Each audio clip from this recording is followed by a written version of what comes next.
Halo Rek, jadi pada video kali ini kami akan menjelaskan peristiwa mengenaskan yang terjadi di Papua. Jadi di sini saya sudah mengundang beberapa tamu-tamu untuk sebagai sumber-sumber menjelaskan peristiwa tersebut. Peristiwa tersebut adalah peristiwa Yaukimo. Terima kasih Bapak Desan karena sudah mau datang di podcast ini. Kalau Pak sudah menjelaskan, sedia Pak. Oke, jadi peristiwa yang bakal saya bahas ini itu awalnya itu disebabkan oleh PKM atau KKB, ini disebut juga. Nah, organisasi mereka ini memang sudah mengangkat banyak tindakan yang merugikan di Papua. Salah satu tragedinya, tragedi Yaukimo. Mungkin teman-teman juga sudah familiar ya dengan tragedi ini kan baru naiknya daripada baru naik. Nah, jadi yang mau saya bahas ini kan peristiwa Yaukimo ini kan mencakup cukup banyak ya peristiwa. Yang bakal saya tekankan pada video kali ini itu peristiwa yang penembakan terhadap SD di Papua. Nah, setelah dicari tahu, ternyata motif penembakan dari kelompok kriminal bersenjata ini itu karena mereka menganggap bahwa guru yang mengajar itu agent yang dikirim Indonesia buat melawan mereka. Nah, karena mereka mengklaim seperti itu, mereka dapat menembak meninggal. Nah, kasus ini akhirnya melanggar HAM. Makanya kita tuh dari video ini kita berharap agar pemerintah lebih biar HAM di seluruh Indonesia ini lebih merata. Untuk kronologinya mungkin akan jelasin sama. Apakah Bapak bisa menjelaskan kronologinya? Bisa. Jadi saya tuh cuma tahu kronologi singkatnya aja. Mungkin nanti ada orang lain yang bisa jelasin untuk kronologinya. Nah, jadi yang saya tahu tragedi ini tuh mulainya pada Jumat pagi.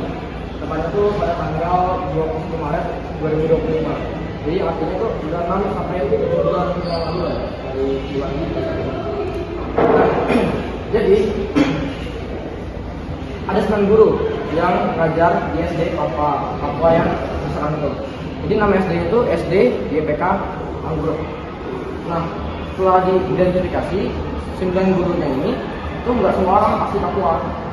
6 orang non Papua, 2 orang asli Papua, dan satunya itu lagi di Jayapura. Jadi guru-guru ini tuh sekolahnya itu dekat desa lah. Nah, pada paginya itu awalnya mereka tuh masih menjalani rutinitasnya kayak biasa lah sebagai guru. Ada pelajaran yang mereka temukan. Oh iya, selain itu ada juga 2 petugas kesehatan yang menjaga lah di komplek mereka ini. Nah, sampai mungkin sore atau siangnya itu terjadi serangan pertama di KKB. Mereka datang ditembak atau daerah sekitar sekolahnya. Nah, guru-guru yang di dalamnya itu panik. Mereka semua ada yang keluar waktu itu harus lari-lari kemana-mana lah. Tapi ada satu saksi mata yang saya tahu itu namanya Nus. Jadi Nus ini nggak lari dari pintu belakang, maksudnya nggak lari dari pintu depan. Dia malah lompat lari dari pintu belakang. Nah, pas Nus ini lari, dia tuh larinya tuh agak ketakutan gitu. Dia lari ke hutan kan. Sebelum dia sempat lari ke hutan, dia tuh sempat dilempar parang. Parangnya dilempar ke dia, tapi yang nggak kena tas dia. Karena waktu lari kan dia sambil bawa tas lah gitu ya. Nah, saat Nus ini udah sampai ke hutan, itu sembunyi kayak nyari semak-semak atau pohon lah buat sembunyi. Dia dikejar 2 orang waktu itu, tapi untungnya Nus ini itu berhasil menemukan sembunyi. Dia sembunyi di bawah pohon mantel. Ya, dia sembunyi di bawah pohon. Dia sembunyi. Kata awal itu 2 orang yang mengejar itu dia nyari lah sampai udah lama. Akhirnya mereka nyerah buat Nus dan kembali. Nah, lalu sampai pada malamnya, malam Jumat, guru-gurunya itu udah balik ke sekolah, tapi mereka tuh nggak sembunyi di sekolah, mereka malah sembunyi di fasilitas kesehatan. Mereka sembunyi di fasilitas kesehatan. Semalaman tuh mereka takut banget lah kasihan mereka lagi KKB-nya. Jadi mereka ganti gantian jaga. Tidurnya pasti nggak tenang sih. Jadi ada yang jaga, ada yang tidur. Ganti lah mereka. Korbannya yang terluka kan dulu kan ada beberapa yang terluka itu, tapi belum tewas. Digantilah korbannya sendiri. Nah, terus warga-warga di sekitar sekolah mereka itu datang membantu guru-gurunya tuh kayak ngasih makan sama ngasih minum gitu. Nah, mungkin gitu aja sih yang orang bisa tahu. Mungkin selanjutnya bisa dijelasin sama orang yang mau. Terima kasih Bro. Kronologi dari Bapak Tristan. Jadi setelah mereka berlindung di fasilitas kesehatan tuh mereka OPM-nya datang lagi. Terus teriak ke teman-teman biar mereka berlindung, terus kunci pintu. Terus mereka habis kunci pintu tuh mereka keluar dari pintu belakang. Mereka mencari ke hutan, terus setiap guru dikejar sama 2 pelaku. Terus ada salah satu guru perempuan yang terjebak, terus diserang dari depan belakang. Terus dia tewas di tempat. Terus Nus lari ke atas gunung sampai pelaku menyerah. Nah, oke, jadi melanjutkan dari kronologi Bapak ini tadi. Setelah jam 1 pada hari Sabtu, jam 1 siang pada hari Sabtu, situasinya itu udah mulai aman. Jadi karena Nus mengira situasi udah aman, dia pergilah ke desa. Sampai di desa, dia kaget melihat salah satu teman gurunya yang tewas karena dikepung tadi yang dijelaskan oleh Bapak Edi. Nah, lalu jenazah itu dikirim diantar ke puskesmas dan guru-guru yang lain itu terluka berat. Jadi mereka dievakuasi, badan mereka lemas dan penuh luka.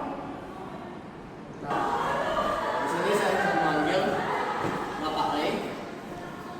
Ray akan menjelaskan sila-sila yang dilanggar oleh OPM. Nah, jadi ada beberapa sila yang dilanggar oleh OPM pada kasus ini. Yang pertama ada sila pertama yaitu ketuhanan yang Maha Esa. Pembunuhan yang dilakukan oleh para OPM kali ini menunjukkan bahwa mereka tidak menghargai nyawa orang lain yang telah diberikan oleh Tuhan. Lalu ada sila kedua yaitu kemanusiaan yang adil dan beradab. Pembunuhan yang pada kasus OPM kali ini menunjukkan bahwa tidak adanya keadilan dan juga adab oleh para pembunuh terhadap nyawa orang lain. Lalu ada sila ketiga yaitu persatuan Indonesia. OPM yang memiliki tujuan untuk memisahkan diri dari bangsa Indonesia menunjukkan tidak adanya rasa persatuan terhadap bangsa Indonesia oleh para organisasi OPM. Lalu yang terakhir ada sila kelima yaitu keadilan sosial bagi seluruh rakyat Indonesia. Dengan adanya tindak kekerasan bahkan pembunuhan pada kasus kali ini menunjukkan bahwa tidak adanya keadilan bukan hanya kepada korban saja, namun juga kepada orang-orang sekitar seperti para murid yang ingin bersekolah. Oke, jadi selanjutnya saya bakal menjelaskan pelanggaran-pelanggaran hak dan kewajiban dalam undang-undang yang telah dilakukan oleh organisasi OPM ini. Jadi dalam undang-undang mereka telah melanggar yang pertama Undang-Undang Nomor 5 Tahun 2018 tentang pemberantasan tindak pidana terorisme. Nah, karena jadi organisasi OPM ini sudah dianggap melakukan banyak tindakan terorisme di Papua, jadi mereka terjerat dalam pasal atau undang-undang ini. Lalu yang kedua, mereka melanggar Undang-Undang Nomor 2 Tahun 2002 yang menjelaskan tentang kepolisian dan KUHP atau Kitab Undang-Undang Hukum Pidana. Nah, lalu kenapa mereka bisa terjerat undang-undang itu? Karena mereka telah melakukan tindakan makar atau pembunuhan di Papua. Nah, untuk kewajiban, mereka telah melanggar kewajiban sebagai warga negara Republik Indonesia untuk menjaga keutuhan NKRI dan mematuhi aturan-aturan yang telah diatur oleh pemerintah dan semua hal ini itu telah diatur dalam Undang-Undang Dasar tahun 1945 pasal 27 sampai 30. Mereka juga telah melanggar pasal 106 sampai 110 pada KUHP atau Kitab Undang-Undang Hukum Pidana Indonesia.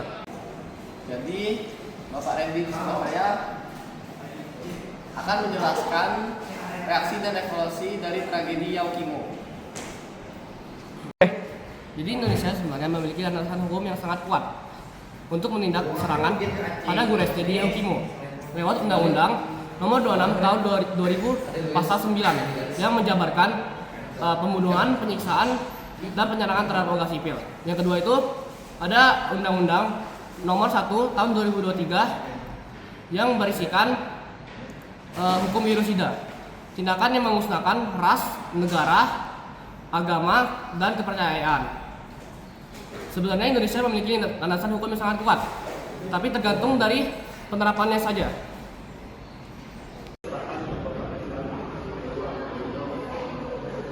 Terima kasih Bapak Dastan karena sudah mau datang di podcast ini. Kalau Pak Dastan menjelaskan, Sedia, Pak. Oke, jadi peristiwa yang bakal saya bahas ini itu awalnya itu disebabkan oleh PKM atau KKB, disebut juga. Nah, organisasi mereka ini memang sudah mengangkat banyak tindakan yang merugikan di Papua. Salah satu tragedinya itu tragedi yang Eukimo. Mungkin teman-teman juga sudah familiar ya dengan tragedi ini kan baru naiknya daripada kami sebelum naik. Nah, jadi yang mau saya bahas ini kan peristiwa yang Eukimo itu kan mencakup cukup banyak ya peristiwa. Yang bakal saya tekankan pada peristiwa ini itu peristiwa yang penembakan terhadap SD di Papua. Nah, setelah dicari tahu, ternyata motif penembakan dari kelompok kriminal bersenjata ini itu karena mereka menganggap bahwa guru yang mengajar itu agent dari Indonesia bersama mereka. Nah, karena mereka mengklaim seperti itu, mereka rasa mereka masih meninggal. Nah, kasus ini akhirnya melanggar HAM. Makanya kita tuh dari video ini kita berharap agar pemerintah lebih biar HAM di seluruh Indonesia ini lebih merata. Untuk lebihnya mungkin akan jelasin sama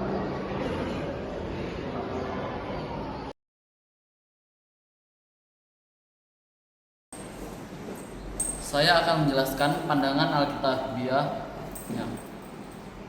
Dalam Yesaya 1 ayat 19-20 menegaskan bahwa ketaatan kepada Tuhan membawa kebaikan, sedangkan pemberontakan dan kekerasan membawa kehancuran.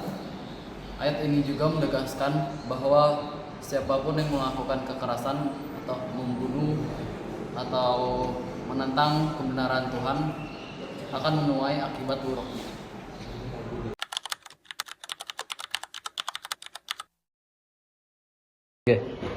Dari di sini saya telah memanggil ahli sosiologi untuk menjelaskan solusi bagi warga negara.